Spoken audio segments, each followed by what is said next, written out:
अब हम नए टॉपिक की तरफ बढ़ते हैं। यूपीएससी संघ लोक सेवा आयोग, union public service commission. UPSC Bharat सरकार की एक संवैधानिक संस्था है जो अखिल भारतीय सेवाएं तथा केंद्रीय सेवाओं के लिए अभ्यर्थियों की भर्ती में काम करती है। संविधान के अनुच्छेद 315 के तहत इसका प्रावधान किया गया है। इसके अंतर्गत हम भर्ती प्रक्रिया को देखेंगे। संघ लोक सेवा आयोग सदस्य और अध्यक्षों की क्या नियुक्ति प्रक्रिया कैसे होती है, नियुक्ति प्रक्रिया में क्या प्रावधान होते हैं, किस अनुच्छेद के साथ इनकी नियुक्ति की जाती है, कौन इनकी नियुक्ति करता है, ये सब हम इस चैप्टर में पढ़ेंगे। पॉलिटिकल साइंस पब्लिक एडमिनिस्ट्रेशन के अभ्यर्थियों के लिए एक लाभदायक चैप्टर, क्योंकि उनको इन्हीं सिविल सर्विसेज के अंतर्गत जाना पसंद होता है या जाना वो चाहते हैं, तो उनकी सारी प्रक्रियाओं को इस चैप्टर के माध्यम से आज हम देखने का प्रयास करेंगे। UPSC union public service commission, संघ लोक सेवा आयोग। संघ लोक सेवा आयोग की परिभाषा को हम देखते हैं तो यूपीएससी भारत सरकार की एक संवैधानिक संस्था है जो अखिल भारतीय सेवाओं और केंद्रीय सेवाओं के लिए अधिकारियों की भर्ती करती है। इसकी स्थापना संविधान के अनुच्छेद 315 के तहत हुई थी। यूपीएससी एक संविधान में निर्मित संस्था है। ये दो सेवाओं की भर्ती करती है, दो प्रकार की, अखिल भारतीय सेवा और केंद्रीय सेवा। और इसकी स्थापना संविधान में अनुच्छेद 315 के तहत की गई थी, अर्थात 315 अनुच्छेद में इसके बारे में, संघ लोक सेवा आयोग बारे में पूरी जानकारी निर्धारित है। यूपीएससी को एक प्रतिष्ठित संस्था माना गया है। भारत में प्रशासनिक सेवाओं में भर्ती के लिए यूपीएससी एक सर्वोच्च संवैधानिक संस्था के रूप में निर्धारित है। यह संस्था भारत सरकार के अंतर्गत कार्य करती है और सबसे प्रतिष्ठित और कठिन परीक्षाओं का ये आयोजन करती है। इसमें प्रमुख परीक्षा जो होती है वो सिविल सेवा परीक्षा, सिविल सर्विसेज एग्जामिनेशन के रूप में प्रसिद्ध है। लाखों अभ्यर्थी इसमें भाग तो लेते हैं, पर उम्मीदवार काफ़ी कुछ गिने चुने उम्मीदवार होते हैं जिनको सफलता मिलती है। यूपीएससी की स्थापना कब की गई और उसकी भूमिका क्या है, अगर हम इस परिप्रेक्ष्य में देखते हैं तो संघ लोक सेवा आयोग की स्थापना 1926 में ब्रिटिश काल में की गई थी। 315 अनुच्छेद से 323 तक यूपीएससी की स्थापना, उसकी शक्तियों, उसके कार्यों का उल्लेख किया गया है। इसका मुख्य कार्य केंद्र सरकार के लिए विभिन्न सेवाओं के लिए उम्मीदवारों का चयन करना है। यह एक सर्वोच्च संस्था है, एक सर्वोच्च संवैधानिक संस्था के रूप में प्रमुख है। यूपीएससी के अध्यक्ष तथा सदस्यों के अधिकार तथा कार्यों को अब हम देखेंगे। जैसे कि हम जानते हैं ये एक संवैधानिक निकाय है और इसका पूरा प्रोसेस या इसकी पूरी स्थापना की जो प्रक्रिया है ये अनुच्छेद 315 से शुरुआत की गई है। केंद्र सरकार की प्रतिष्ठित सेवाओं में नियुक्तियों का आयोजन और परीक्षाओं का आयोजन इसके द्वारा किया जाता है। अब हम यूपीएससी के अध्यक्ष और सदस्यों की नियुक्ति को देखते हैं तो नियुक्ति करने वाला जो व्यक्ति है, सदस्य है, वो भारत के राष्ट्रपति होते हैं। कुल सदस्य की संख्या को अगर हम देखते हैं तो एक अध्यक्ष व सदस्यों की संख्या राष्ट्रपति तय करते हैं। इनका कार्यकाल 6 वर्ष या 65 वर्ष की आयु जो भी पहले आता हो वो होती है। पद से हटाने का अधिकार राष्ट्रपति को है, जो सुप्रीम कोर्ट की अनुशंसा पर किया जाता है। अध्यक्ष तथा सदस्यों के प्रमुख अधिकार एवं कार्यों को अगर हम देखते हैं तो सबसे पहला जो कार्य होता है वो भर्ती प्रक्रिया में भागीदारी का होता है। आईएएस, आईपीएस, आईएफएस या अन्य सेवाओं के लिए परीक्षाओं का संचालन इनके द्वारा किया जाता है। लिखित परीक्षा, इंटरव्यू या अन्य चयन प्रक्रियाओं की निगरानी की जाती है। इसके अलावा इनका कार्य सलाह देना है। केंद्र सरकार में नियुक्तियों की, पदोन्नतियों की, स्थानांतरण व अनुशासनात्मक कार्रवाइयों आदि के मामले में सलाह देने का काम करते हैं। विशेष रूप से सरकारी सेवाओं में सेवा शर्तों को लेकर ये राय देते हैं। इसके अतिरिक्त पारदर्शिता और निष्पक्षता सुनिश्चित करना इनका कार्य है। चयन प्रक्रिया में भ्रष्टाचार या पक्षपात से बचने के लिए जो भी प्रणाली इनकी निगरानी में अपनाई जाती है वो इनको इसका अधिकार होता है।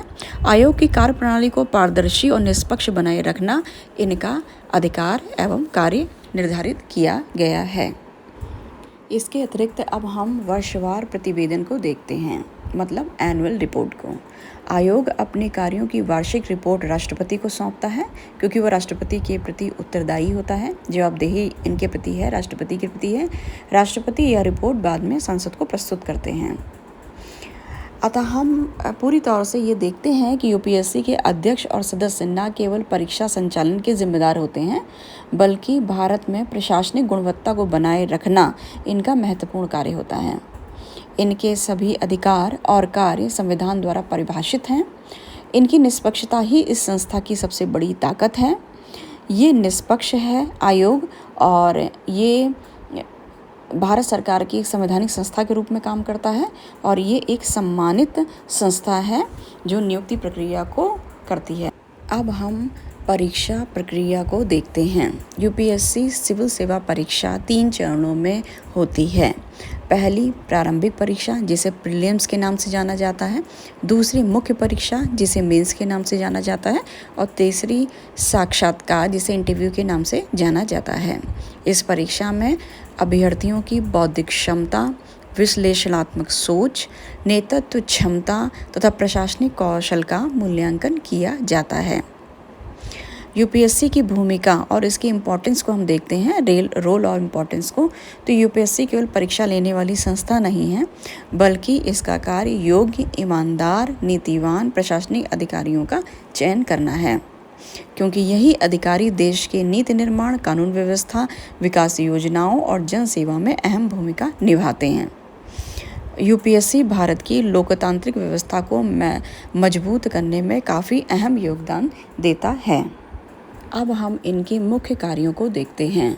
सिविल सेवा परीक्षा का आयोजन कराना, जिसके अंतर्गत IAS, Indian administrative service, IPS, Indian police service, IFS, Indian foreign service, IRS, Indian revenue service आदि इस तरीके से परीक्षाएं आती हैं।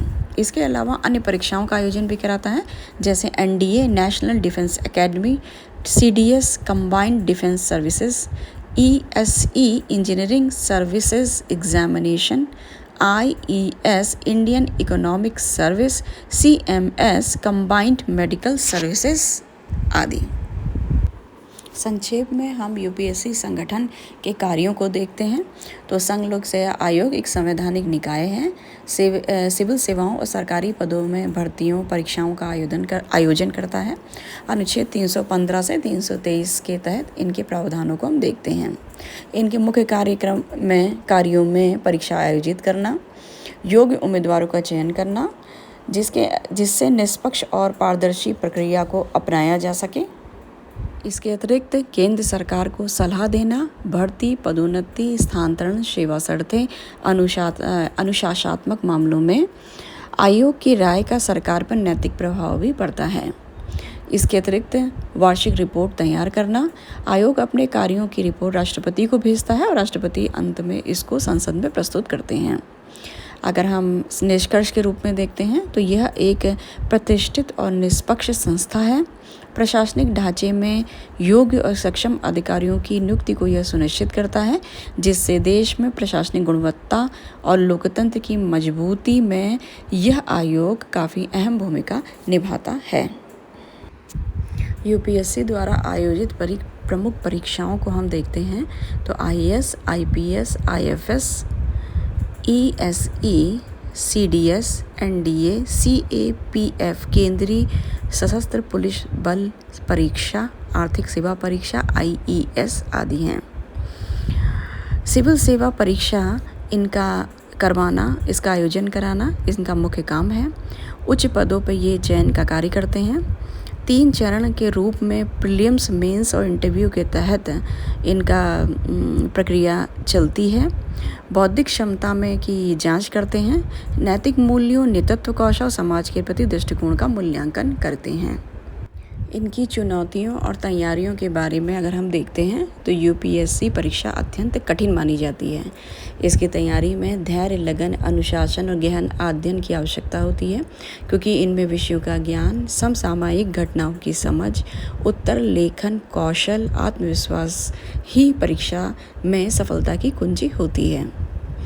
यह केवल एक परीक्षा नहीं है बल्कि राष्ट्र सेवा की भावना का प्रतीक भी है, क्योंकि इसके चुने हुए अधिकारी देश की नीतियों का निर्माण करते हैं और उनका क्रियान्वयन करने में सहायक होते हैं। यूपीएससी केवल एक नौकरी पाने का माध्यम नहीं है बल्कि यह देश सेवा का महान अवसर भी प्रदान करता है।